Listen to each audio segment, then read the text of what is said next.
The human body shouldn't do that. Well, there's a lot of things the human body shouldn't do, and that's why we have DeviantArt. I can't stand MMOs. As someone who enjoys games that are very mechanically demanding, MMOs just miss the mark for me. Which isn't to say that genre of game doesn't require skill.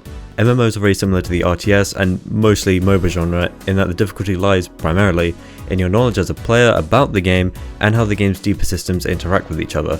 And it's definitely not for a lack of trying. Black Desert Online attempts something similar to what I prefer by having combat that requires you to press more than 2 buttons a minute, particularly with its input system, where your abilities can be activated either through the hotbar or through a specific input that if used will produce a benefit than if you had just used it on your hotbar.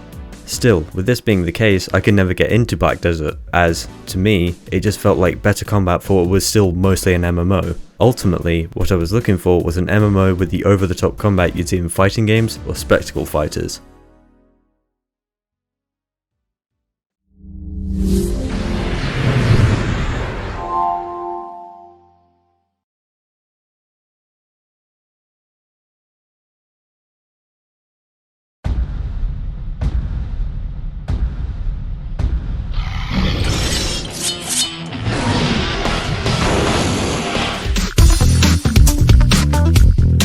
Kritika is a game with a deceivingly layered history.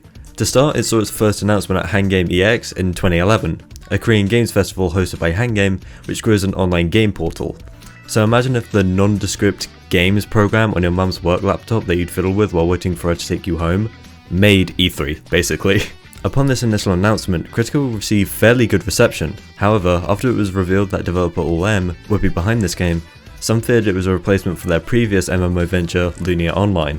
Throughout the early life cycle of Kritika, it would gradually take on various publishers to distribute across Asia, and after a couple successful betas, would officially release in the summer of 2014, as well as a mobile version of the game named Kritika The White Knights, was released to global audiences not long after.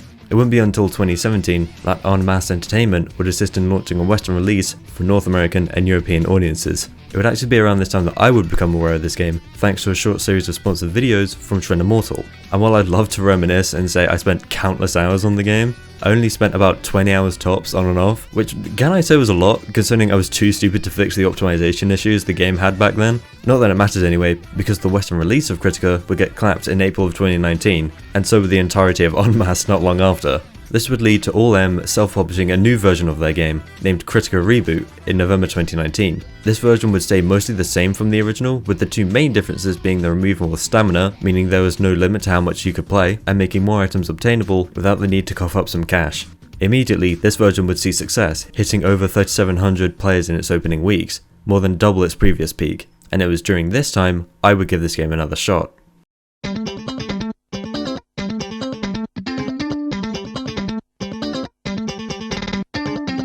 Heroes, it's hero, make hero, catch on nobody but yourselves, nothing less to do.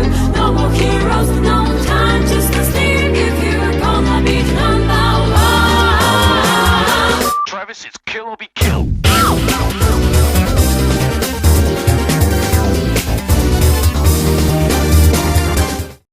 Now, obviously what one person considers good gameplay is subjective, and we should all be adults and accept our differences and respect it.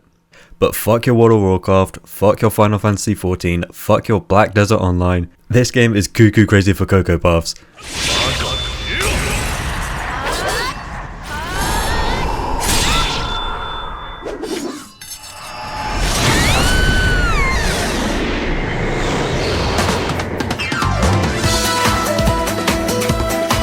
Kritika's unhinged combat is its greatest strength, and it knows it.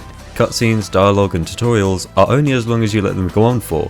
I'll admit, I never took an interest in Kritika's story, and while I'm sure it has its flaws, simply letting me skip all of it to get to what most people installed the game for is a positive to me, regardless of what it might imply. The most accurate comparison I could make for Kritika as a whole would be a hybrid of Terra and Dungeon Fighter Online combat with a Guilty Gear art style, but a comparison people would actually understand. World of Warcraft and Devil May Cry, I guess. Actually, now that I think about it, that DFO comparison is actually pretty accurate, since the gameplay loop is the exact same. Nonetheless, when you start the game, you'll find that character creation is limited in what you're able to customize. But whatever you pick, you better like, because you're only changing it if you pay up. You'll also notice you're less so creating a character and more so picking from a list of them to play that have their own playstyles, with each main character having several subclasses and those subclasses having multiple awakenings that they'll gradually evolve into throughout your playthrough, with the exception of side characters that exist individually. Upon entering the game proper, you'll be given the rundown of basic controls and your abilities. Interestingly enough, your introduction to said abilities is through a combo instructed on screen to really hammer home how you should approach this game. Regardless of what character you pick, your starting abilities will be relatively simple while having good synergy and giving a taste of your upcoming choice for a subclass. This is done by giving your beginning roster of abilities a mix of exclusives to your starter class and others belonging to your respective subclasses. During this grace period of learning, you'll also understand the game's other mechanics past the combat, such as the armor system, which falls in line with other MMOs, with your main stats, substats, and other set bonuses, keeping what isn't directly related to combat simple, in case I haven't made that point enough times. Something I take advantage of is I'll think of combos off the top of my head and order the skills in order of use on the skill bar, which really helped me ease into that process before I started improving them mid-combat. When going out on missions, I recommend you pick Hell difficulty each time. All it does is increase enemy health and damage, firstly because it will get you used to juggling between enemies to get you in the rhythm of combos, and secondly because it will greatly reduce the amount of time you'll have to replay a mission, since quests require you to play missions at a specific difficulty, and playing on a higher difficulty counts as a run of that dungeon on every difficulty that came before it. Or don't. It's a game. Play at your own pace.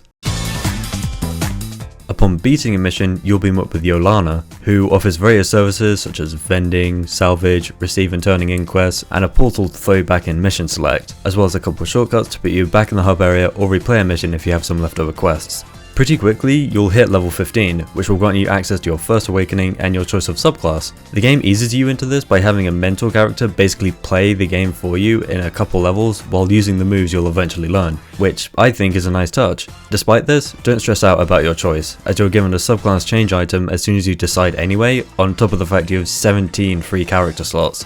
So feel free to experiment with what subclass you want. On that point, most subclasses have a gimmick, and by that I mean most subclasses have a primary ability that all other abilities feed into or benefit from. Typically expressed in a gauge. If you've played roguelike games, you'll understand what I'm talking about, where a character's kit will orbit around one specific aspect. For example, a personal favourite of mine, Flame Striker, a lot of her skills will build heat. Her right click skill is a flame torrent which gets stronger the more heat you have, and will strengthen the buff you gain from it. This buff will, amongst other benefits, augment some of her abilities as long as the buff is a high enough level. I'm explaining this in super simple terms, but stuff like this is what I love about this game, that replicates that inspiring feeling you'll typically see in a fighting game when you're labbing and figuring out what works together. So be sure to read through and watch your character skills so figuring out what they're about is easier on you. And with that being said, I should probably get into what makes Kritika's combat so unique.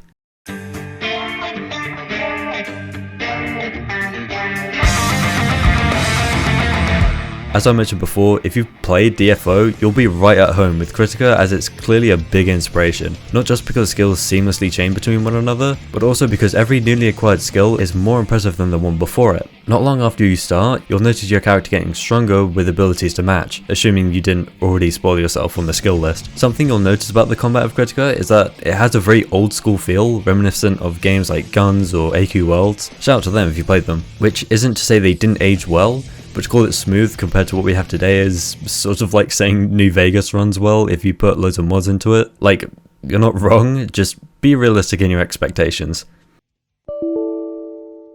Kritika has a fairly standard action input system, with the main draw being that you have access to a jump and a dash, and this is good for combat, as you'll find a lot of older and newer trying to replicate older MMOs use tab target, meaning one entity, be it player, NPC or enemy, target another, cast an ability, and if it passes all the checks, boom, you land it. No aim required. Kritika isn't like this.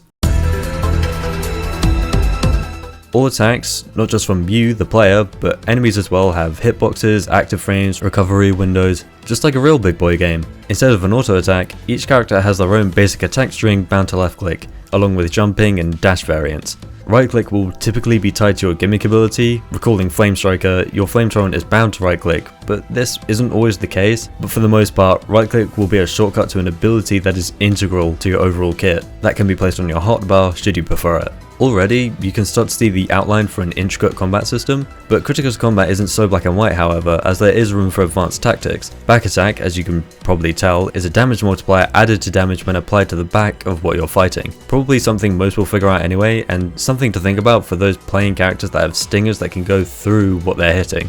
On that topic actually, some moves in your skill list contain special properties, besides status elements like burning. The most common one you'll find is Super Armor, which simply means during that move, if you're hit, you'll still take damage but continue the move uninterrupted. Some moves, however, have flat out invincibility, which is good to keep in mind since a lot of bosses will have attacks that themselves have Super Armor. After you've completed your subclass choice, start to make a habit of checking your various rewards you receive during gameplay, especially the rewards tab, as every 5th and 10th level up, you'll receive XP items that can only be consumed within a specific level range. Not to mention, most quests are level locked, meaning that you can skip replaying dungeons and sometimes entire hub areas by keeping your level high, so forgetting about them will waste you a bunch of time, so keep an eye on it. I also recommend salvaging your items instead of just selling them, at least until the late game, as you'll build a supply of materials for enhancement and identification. I should also touch on daily missions. Your introduction to this will be the dailies tab when entering mission select, which hosts several missions that become available on alternating days of the week. This gradually expands into other modes like parallel labyrinth, tower dungeons and cogwheel. All of this of course expands into the eventual endgame, but that's for later. As you continue to gradually level up, build your arsenal of skills, gain a better understanding of your character, you'll eventually hit level 50. This is where you'll see your next burst of character growth, in the form of the EX bar and EX moves. This process is way less grand than your subclass pick, as unlocking EX moves comes in the form of instantly getting it, and a quest telling you to just give it a spin, which is unfortunate because EX moves are no joke. Full bar can easily carry a boss fight, since they count as an ability separate from the ability they originate from, meaning there is nothing stopping you from using full bar on the same ability, on top of the original ability, for a lot of damage. At this point, you should be close to the end of the main story. This doesn't mean you've hit endgame, however, as there is more story content afterwards. Speaking of endgame actually, make a habit of reading the effects of your weapons and armor, since said effects might be shit. Continuing from this, you'll soon hit your character's final stage of growth, Second Awakening at level 70. This part does have some prerequisites such as meeting a specific combat rating and a quest that has you hit up some NPCs in various hub spots, finished with a special dungeon. Upon completing this quest, you'll be rewarded not just with your Second Awakening skills, but also another skill reset consumable. It can't be understated how much I love these skills, as All M takes full advantage of the fact that since your character is at their final stage of growth, why not go all out and display their full potential? First thing you'll notice about these skills is that they're very flashy and well animated. Specifically, they have a lot of weight to them, so don't be surprised if your Second Awakening skills have a long startup. This is compensated by all of them having super armor or invincibility throughout their animation, with certain ones even slowing down time on startup. Another thing you'll notice is the ungodly amount of damage these skills pump out compared to your previous skills. That doesn't necessarily mean all your Second Awakening skills will be straight up attacks though. Some can be buffs that work off your kit, and in some cases introduce new mechanics altogether. After this, you'll gradually see yourself settling into the endgame, with conquest grinding, action zones, parallel labyrinth, what have you. And that's the super condensed experience of Kritika. I skipped over a lot of stuff, particularly enemies and bosses, and that was mainly because enemies in this game are more so things to hit than things to get hit by. From the jump, you're not going to have an issue with the enemies. I also didn't cover PvP, since I have no interest in it. From the very limited bits I did hear about it though, it seemed okay at best. And I'm aware the phrase Anti MMO seems a bit extreme, but man, Kritika honestly feels like that one MMO that tried to make combat special. Whenever I look at footage of MMOs, I'll always see half the screen filled with abilities, but at any one time they're cycling between only a few of them. And that's mainly because a lot of skills are situational and fulfill very specific needs. But with Kritika, you're just given a wealth of skills and sent on your way much like a spectacle fighter, where the fun is in stringing together whatever moves you like. Now, chances are this is the first time you've even heard of Kritika, and if you were to ask me why this is the case, well, I just think this game is too niche. Honestly, while I wish I could recommend it to everyone I talk to that has a Steam account and a computer that doesn't crash the second they try to load up Moshi monsters, that just isn't the case. Truly the only people I can recommend it to are combo fiends like me who have an unhealthy obsession with games that have stylish combat. Because I'm not going to lie to you and say, yeah, play this game mate and your wife will stop cheating on you and your hairline will grow back. The graphics are dated to the point even a Nintendo fanboy couldn't call it charming. Social elements seem almost de-incentivized with how unfun dungeons become when you're playing with others. And the story? Yeah, no, still don't know. But besides all that, I still fucking love this game because I'm that weirdly specific demographic that loves fast, combo-focused games and couldn't care less what else it has to offer past that. On the 12th of January, it was announced that Kritika Reboot would shut down its servers on the 16th of February. I'm not going to act like this is a surprise. The game was barely able to hold a consistent player count in the triple digits, and it's happened before with the en masse version. There is a silver lining though. So in early February 2021, Come To Us would acquire a 57% stake in All M. Then in mid-December that same year, Come To Us would announce C2X, an NFT-based gaming platform. Amongst other games, C2X is using the NFT hype in an attempt to revive the games they own. I'm going to be honest, NFTs are shit. You don't need me to tell you that. But if it's free and the NFT shilling isn't invasive to the gameplay, I'm going to jump back in when it comes out. Either way, until February 16th, I'm just going to be grinding the game. Sorry I don't have a message for this video, I just felt like telling people about this dead game no one cares about. If you want to play it, you can look it up yourself. You've got like, what, half a month? Yeah, I don't know. Fun game. Bye.